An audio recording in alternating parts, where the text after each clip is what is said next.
I never believed in ghosts, but after that night, I realized that the scariest thing in the world is people, and what they're capable of when they think no one is watching them.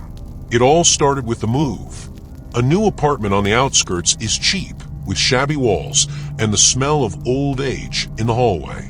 The owner, a stooped man with a cigarette in his mouth, handed it over for ridiculous money. "The neighbors are quiet," he muttered, throwing the keys. "Only at night sometimes. They walk." I didn't pay attention. The first week was fine. Empty boxes, creaking floorboards, sounds of cars from the street. But on Thursday, at exactly 3 o'clock in the morning, I was woken up by a screeching sound. It was like someone was scratching the door from the inside. I turned on the light, and it was quiet. Turned it off again. My heart was pounding, as if it was trying to escape from my chest. In the morning, I found 3 thin scratches on the door, as if they were made by nails. The owner, when I asked, joked, "Cats probably." But there were no cats in the house. Then the sounds of footsteps began. Not in my apartment, but above my head. Top, top, top, at exactly 3 in the morning. I went up to the neighbor from above, knocked. The door was opened by a sleepy guy in a bathrobe. "Do you live alone?" I asked. He nodded. "Did you hear anything last night?" He turned pale and muttered, "No," and slammed the door. I found out later that he moved in 2 days later. I found an old magazine in the closet. The cover is burnt. The pages are stuck together. Inside there are notes about the group, project, and do not go out after sunset. The last page was torn out. I hid it in a drawer, but the creaking woke me up again that night. This time by the window. There was a shadow there. Not a ghost, but a man. He pressed his face against the glass, and I could see his fingers sliding down, leaving muddy footprints. I froze. He disappeared, but in the morning there was a dead bird lying on the windowsill, coiled with wire. I began to notice the details. There is dirt on the stairs, as if someone was dragging something heavy. There are letters in the mailbox addressed to J. Harper. Not my name. One day, there was a photo inside, a man in a black raincoat standing at my entrance. On the back is the inscription, "He knows you're here." I started keeping an eye on the house. During the day, silence. But at night, figures by the bushes, whispers around the corner. One day, I found my downstairs neighbor, an elderly woman, rummaging through the trash. "They come for those who stay," she hissed and ran away. The next day, her apartment was empty. The police laughed, "Move out if you're scared." But I didn't want to give up. I bought a camera and installed it at the door. I checked the record this morning. 3 o'clock in the morning, the door opens and he enters. I myself. Only it wasn't me. The face is distorted, the eyes are empty. A copy of me went to the mirror and wrote on it in blood, "Go away." Then she whirled around and stared at the camera. I'm writing this in the basement right now. They knock on the door. Top, top, top. Laughter is heard. They found me. If you're reading this, don't believe those who say that fears are fiction. They are real. They're here. And they're waiting for 3 o'clock in the morning. I was sitting in the basement with my back pressed against the cold concrete wall. The footsteps above my head did not stop, heavy measured, as if a whole procession was stomping on the floor of my former apartment. Laughter. A blood-curdling female laugh. Not hysterical, not angry, but playful, like a child who knows he won't be punished for a prank. There was a flashlight in his pocket. I turned it on, slowly moved the beam along the walls. The basement wasn't empty. Old suitcases were piled up in the corner, covered with a thick layer of dust. One of them was revealed. Inside is a pile of newspaper clippings. All date back to the 1970s. The mysterious disappearance of a Harper family, body found in woods. Neighbors didn't notice any suspicious persons. I felt sick. J. Harper. That's the name from the emails in my inbox. There was an album under the newspapers. Photos, a man, a woman, 2 children. They were standing at the very entrance that I now called home. There is an inscription on the back of the picture, "The last family dinner, June 3rd. The number was crossed out, with 3 a.m. underneath. The footsteps suddenly stopped. The silence weighed on my ears. I turned off the flashlight, But even in the pitch darkness, I could feel something breathing nearby. Not in the basement, but in my head. My thoughts were confused, as if someone was whispering, "Come out and take a look." The legs rose on their own. The hand reached for the door. It was quiet outside. The moon was shining so brightly that I could see footprints on the ground leading from the basement window to the woods behind the house. Not human. Too deep, mechanical. It was as if something heavy was being dragged on a rope. The forest greeted me with the smell of rot. The tracks led to an old bunker overgrown with ivy. The door is wide open. Inside there are chairs, microphones, a remote control with rusty buttons. There's a diagram of the house on the wall. Red crosses on every floor. Signatures. Point A is 3 a.m. Point B is 3:05 a.m. That was the plan. Someone's damn plan. There was a cassette in the corner. I put it in an old tape recorder. A voice distorted by static. The sound insulation check has been completed. The subjects do not hear the screams. I recommend extending the experiment to phase 3. Crackling.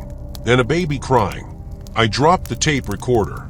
The words from a magazine popped up in my head. The project. Do not leave after sunset. This is not a house. It's a trap. And I'm the next subject. Now I'm sitting in a bunker, writing these lines by the light of a lantern. They think I didn't understand. That I'm just another tenant who runs away like everyone else. But I found their notes. Their schemes. Their lies.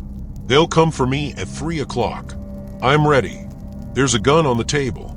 Not for them, but for myself. Because if they take me alive, then I will become a part of the project. Part of their game of silence and fear. They knock on the door of the bunker. Laughter. The same laugh. The gun was shaking in his hand. I knew that a bullet was not an option. They don't die. They are not alive. When the knocking stopped, I went to the door. The lock was intact, the chain was in place. But there was a note on the floor, right under the crack. That's the paper I saw in the mailbox. He knows you're here. Only now the caption was different. We always knew. Suddenly the lights went out. Not in the bunker, but in the whole house. The lantern flickered and went out. I hit it with my fist, and at that moment I heard a creak. That creak from the 3rd floor. But now it sounded nearby. It wasn't the floorboards that creaked, but the hinges. I pressed myself against the wall. Something squelched in the darkness. It was like someone was slowly running a wet palm over metal. It smelled of rust and blood. Who's there? I shouted, clutching the gun. The answer was laughter. That childish laugh. But now I could make out the words. You're late. You're always late. It was my voice. I shot at the ceiling. A flash lit up the room for a moment. And I saw them. Not shadows, not ghosts, but people. 3 of them were wearing identical gray jumpsuits with their faces covered by masks. But that wasn't the worst part. The worst part was what they were holding in their hands. Old photographs. My photos. Taken this morning, in the bathroom, in the kitchen, by the window. How? I whispered. You signed the contract, one of them said. The voice is distorted, like on a tape. Article 7, Paragraph 3. The tenant undertakes not to leave the premises after 2300 hours. I remembered the fine print in the contract. The owner laughed when I asked about the curfew. It's not legal. People write laws. The second man stepped forward. A syringe glistened in his hands. We're just checking. How do you sleep? How are you shouting? How are you dying? The third laughed. And then I realized this is not a hunt. It's a performance. They play with me like a cat with a mouse, enjoying the fear. But I wasn't going to be a mouse. Do you want to know how I die? I shouted, pointing the gun at the gas cylinder in the corner. Guess what? They froze. For the first time, I saw fear in their empty eyes. You wouldn't dare. Why? You like experiments. I fired. The explosion blew the bunker to shreds. The last thing I heard was their screams. Not from the pain. Out of rage.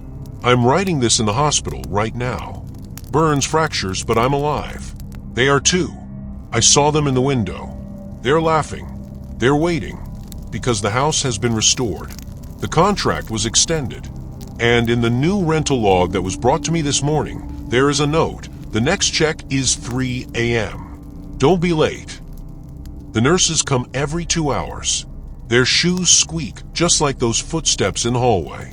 When I asked why there was no clock in the room, one of them smiled. She had no teeth. "We don't need time here," she said, thrusting the needle into my arm. "You already know everything." For drip, rust-colored liquid, I began to notice how the skin on my palms bubbles when it is touched. The doctor says it's burns, but I saw a nurse pour an empty blood bag into a waste container. My blood. The magazine arrived yesterday. Not mine, but theirs. Phase 3 report. The pages smelled of hospital antiseptic. In the results section it was written, "Subject number 23 shows increased resistance to hallucinogens. Recommendation: transition to phase 4, reality simulation." I tore out the page and hid it under the mattress. They took her away at night, and they left a new note. "We appreciate your observation, Mr. Harper." J. Harper. That name haunts me again. But now I know the truth. It's not human. It's a code. Victim. Chaos. Aggression. Reaction. The escape. Result. An experiment. They brought me back to the house. Not to the bunker, but to the apartment. The walls are freshly painted. The windows are replaced. A new contract is on the table. The owner's signature is already there. Mine is not. "Sign it," the nurse said, pressing her hand to the paper. "It's just a formality." But I read the fine print.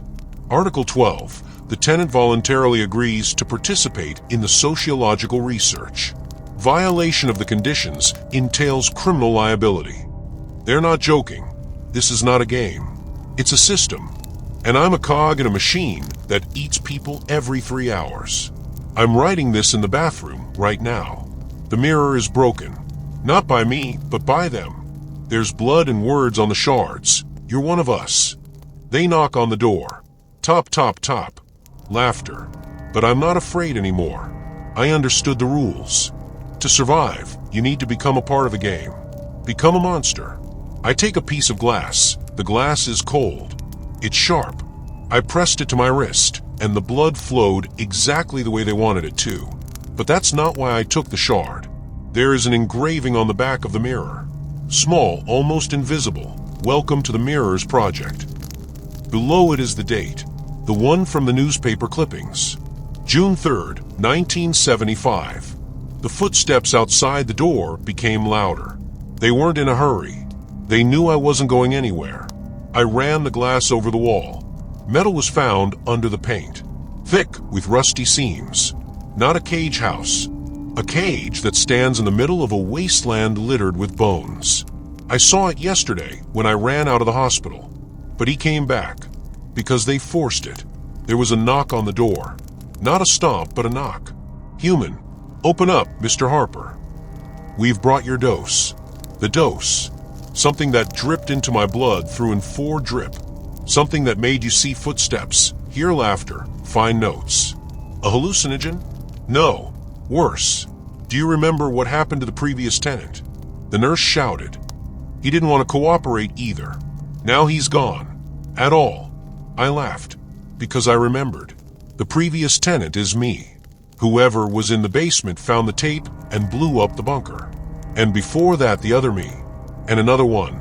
An endless chain. They're erasing us. Every 3 hours.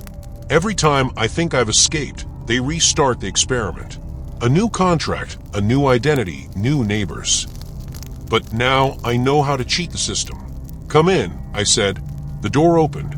There were 3 people standing in the doorway. A nurse, a doctor, and an orderly. They're all in gray, like the ones in the bunker. "Are you ready to sign?" "What is it?" the doctor asked, holding out a syringe. "Yes," I nodded. "But check it out first." I threw a piece of mirror at the nurse's face. She screamed, clutching at her eyes. The orderly rushed to me, but I had already broken a window. Not a street, but a room. The one with the chairs and the remote control. "Surprise," I whispered, pressing a button on the wall. The lights went out. A siren wailed in the distance. "Did you think I didn't notice the camera?" Microphones? You didn't even bother to replace the battery in the motion detector. They were silent. I could hear them breathing in the dark. Who's next? I asked. Which one of you will become me? I'm in their chair right now. There are dozens of apartments on the screens. Dozens of me. They run, hide, and scream. And I press the buttons, turn on the gas, blow up the bunkers. And I'm waiting. I'm waiting for one of them to understand. He'll find a mirror. He'll take the shard. And he'll be back. The cameras are blinking. My copies are on the screens. One is banging her head against the wall. The other is whispering prayers. The third is laughing, smearing blood on her face. I press the reset button and their bodies convulse. They don't die. They are restarting. Hi, Jacob, I say into the microphone, watching as copy number 12 gets up from the floor. It's time to start. He doesn't hear. He doesn't need to hear. His brain has already received the command. There is a folder with reports on the table. Subject number 23. Increased aggression. It is recommended to increase the dose of Serum X. The signature is mine. There's a picture next to it, me but younger, with a needle in my hand, standing over a woman's body. Her face is blurry. Who is she? I'm asking out loud. Your mother, says the orderly I thought was dead. He's standing in the doorway, holding my child's drawing in his hands. A house, a tree, people without faces. You killed her in phase 1. Don't you remember? I remember. Not a face, not a scream, but a smell. Burnt skin and bleach. She didn't scream. She was laughing. Why are you doing this? I don't recognize my voice. He's shaking like a child. You started it yourself, Jacob. In childhood, when I hid in the closet and didn't open the door. They continued. He throws the drawing on the floor. Below it is a diagram of my brain. Red dots on the frontal lobes. Control zone. Are you part of the experiment? I laugh so I don't scream. No, we are the result. Did you think this was a house? It's a factory. We produce fear. And you are our best product. He leaves, leaving the door open. I'm not moving. On the screen, copy number 12 sticks a piece of glass into his eye. The blood flows unnaturally slowly like a gel. Stop, I whisper, pressing the button. Nothing. Stop. Copy number 12 turns to the camera, smiling. He winks. You don't control us, Jacob. We are you. I punch the monitor. The screen cracks, but the image does not disappear. Now I see myself from the outside, sitting in an armchair with bloody hands, laughing. Check the neck, the copy says. I touch my neck. There's a scar under the skin. Old neat. Like after surgery. They implanted a chip in you as a child. When you were sleeping, a memory pops into my head. A white ceiling, the smell of antiseptic, cold fingers on my throat. Mom's voice, everything will be fine. She knew, the orderly whispers from behind. All mothers know. I jump up. He's holding a knife. Not an ordinary one, but a surgical one. The blade is covered with black goo. Do you want to see what's inside? I'm not waiting for an answer. He lunges at me. I hit him with my chair, but he's stronger. The blade enters the side. It doesn't hurt. Heat. Look, he says, taking out a knife. The blood on the blade is not mine. It glows in the dark. You're already dead, Jacob. Since 1975. We maintain the illusion. I'm falling. The floor is covered with photographs. It's all me. In different bodies, different faces. The last one shows me in a coffin. The eyes are open. Wake up, the orderly whispers. I open my eyes. A dark room. The creak of floorboards. The smell of old age. There are 3 scratches on the door. I open my eyes. A dark room. The creak of floorboards. The smell of old age. There are 3 scratches on the door. It's not my blood on the floor. Not my fingers clutching a bloody mirror fragment. I look into it and see the orderly's face. My face. Congratulations, Jacob, he says through my lips. You've gone through all the phases. The cameras turn on one by one. I'm on the screens. Everywhere. In every corner. In every apartment. In every time. I am them. They are me. Why? I whisper, but my voice sounds hollow, as if from underwater. "Just so you understand," the orderly replies, taking a key out of his pocket. "Fear is not an emotion. It's a virus. And you're patient zero." He inserts the key into the lock on my neck, the one that hid the scar. "You're free now." A click. Pain. I grab at my throat, but my hands go through. I am transparent. I am a ghost. But they don't stop. The orderly pushes me towards a mirror. "Go ahead. They're waiting for you there." I fall into my reflection. The epilogue. The apartment is for rent again. The new tenant is a young guy with a tattoo on his neck. He turns on the light, throws the bag on the floor. The neighbors are quiet, the owner says, hiding his face under his hood. "Only at night." They walk. The guy laughs. "I don't believe in fairy tales." The owner smiles. A key with a black handle glitters in his hand. "You'll believe it soon enough." Surveillance video. The guy is sleeping. At 3 a.m., the door opens. He enters by himself. The face is distorted. The eyes are empty. He goes to the mirror and writes in blood, "Go away." Then he looks at the camera. There's a fresh scar on his neck.